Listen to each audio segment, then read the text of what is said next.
Hello traders, this is John Kicklighter, Chief Strategist for DailyFX.com. Over the past 24 to 48 hours, I've been watching these Aussie-based pairs pretty closely because we've had some pretty significant technical setups and a few noteworthy breakouts.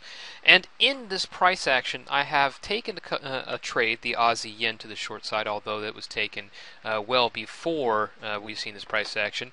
But we also had a couple that I did not take, including the Aussie CAD.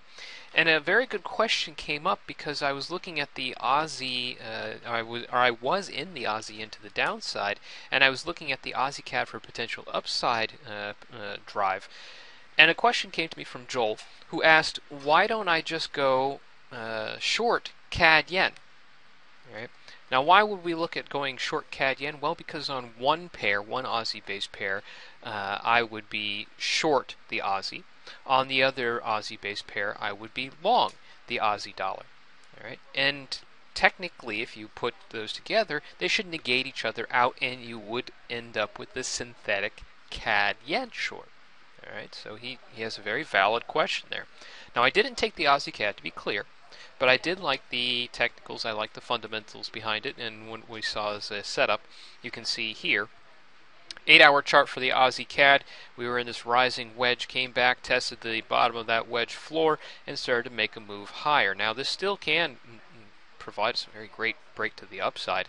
And if we clear parity plus 50 or parity plus 80, this is a fantastic setup.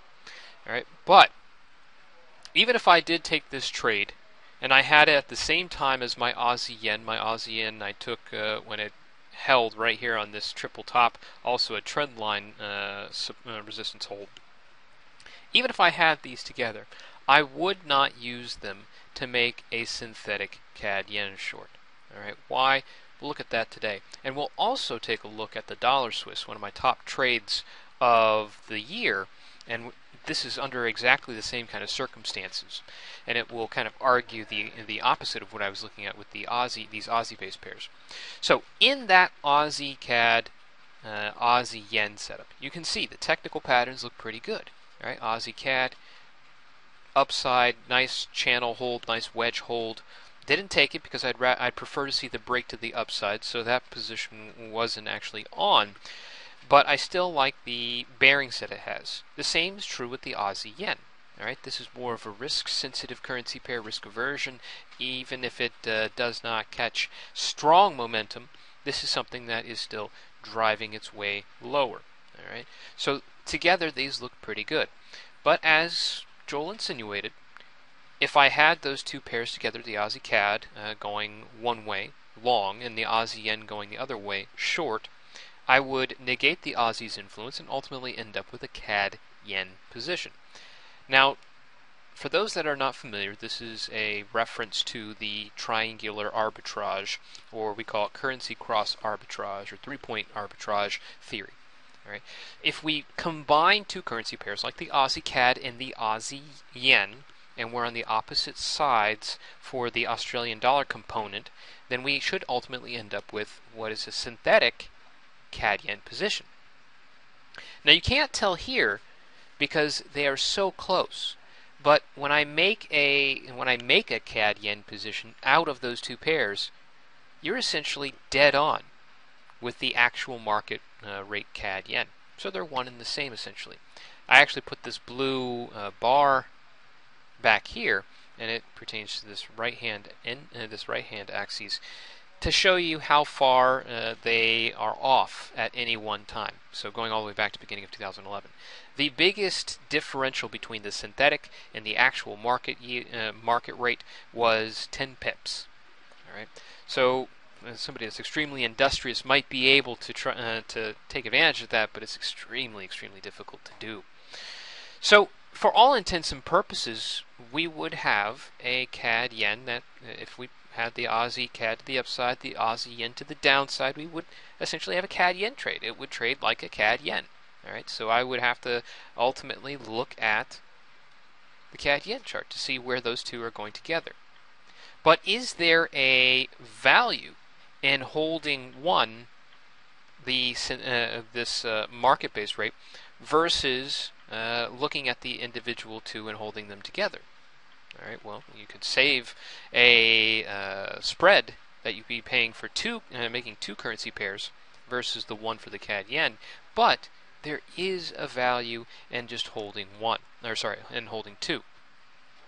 In holding two currency pairs, I have a choice, all right, that the Aussie CAD and the Aussie yen, two separate trades, I can get out of one leg and allow the other leg to run. I can put profit on one leg and let the other leg actually get some time to develop. So what I could ultimately see is maybe in the middle of the trade, one aspect of this, one side of this currency, one of these currency pairs, might be giving us some good momentum. The other one might be moving against me. So I can exit out of that one that's moving against me. Let's say the Aussie CAD try to start making a break to the downside, but the Aussie yen continue to roll lower with the Aussie sell-off. All right. Under those circumstances, I would love to stay in my Aussie yen trade, but I would definitely have to unwind any kind of Aussie CAD long that I had. All right. But in CAD yen, that would ultimately look like a position that has not changed. All right, we would have a sideways price action from the Aussie yen, or sorry, the CAD yen. So we wouldn't be able to see and take advantage of any change in the market. I would have to essentially get out of the CAD yen altogether, or just sit on it, wait for it to develop, and it might not go anywhere. All right. So as you can see, there is at some times a benefit in being both those pairs instead of just going for what they ultimately make as a synthetic. All right. So that was my thinking behind the two Aussie-based pairs and why I did not look to just go for a synthetic CAD yen position or go for an outright CAD yen position. Sorry, but this is a very similar argument as well to what I was looking at for the dollar Swiss. Right. I've explained this one at the end of last year as one of my top 2014 trades. It is still my top 2014 trade, and in fact I just took a long position in this setup because I think it looks good. All right. Now in terms of the dollar Swiss, you have the position that it tracks out. Now, one of the big considerations of this dollar Swiss is that I like what it has or what it reflects in the Euro USD and in the Euro Swiss. So once again, we can look at some of that triangle arbitrage and see what the influence is, and I can take advantage, all right, of that triangle arbitrage. But I'm using it more as a guideline for this dollar Swiss, and I'll tell you some of the benefits that it gives after we look at the relationship the dollar Swiss has to those two different currency pairs. So with the dollar Swiss versus the Euro USD, all right, they're two separate pairs, but as it happens, under most circumstances, the euro and Swiss franc against third-party currencies are essentially interchangeable. All right. Now you can see that the euro is on one side of this pair and the Swiss franc is on the opposite side of this pairing. Now what happens if I put them on the same side? Let me flip this dollar Swiss upside down, and as you can see, the correlation is actually very, very quite good. Well, that's a good thing because when I look at the Euro USD, I have a currency pair that has come up to the very top of a long-term descending wedge pattern, or you can call it asymmetrical actually, and this is a height that was set back in 2008. All right, so this is not a small pattern. This is a very serious pattern, and I think that resistance is very substantial. Add to it a fundamental element where the euro capital inflows have been so extreme that it looks exceptionally speculative. And that puts it at a very big risk and jeopardy of seeing a reversal in outflows. And that can come with any kind of sign of volatility in the general financial markets.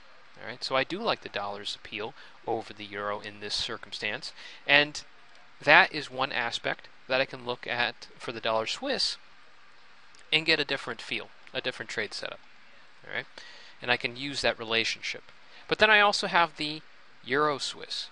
All right, the Euro Swiss is very unique. The correlation, once again, here, it looks pretty good. But the Euro-Swiss is a very unique currency pair in that we know that the Swiss National Bank has put a floor at 120, and it is dead set in keeping that floor in place. So that puts an unnatural but very robust floor underneath this currency pair. This relationship to the dollar Swiss will add that element to the dollar Swiss. Okay. So when I look at the Euro Swiss as a synthetic and compare it to the dollar Swiss, once again, they are very, very close together.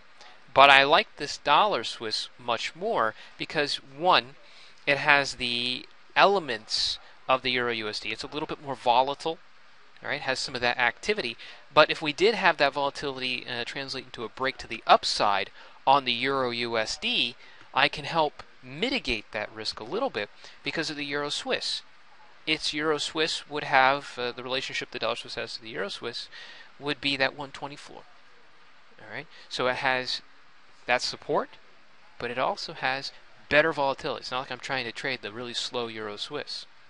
All right, so that combined gives me a very interesting setup. And the dollar Swiss, when I look at it from this technical setup, looks like a good overall pair.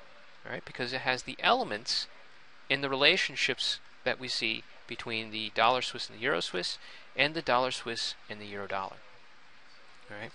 Now, when you're trading these cross currencies, think about the individual, the different pairs that can be made to come to that same setup. Think about the individual currencies and what they would lead to. Sometimes we choose a currency that might not be the best pairing.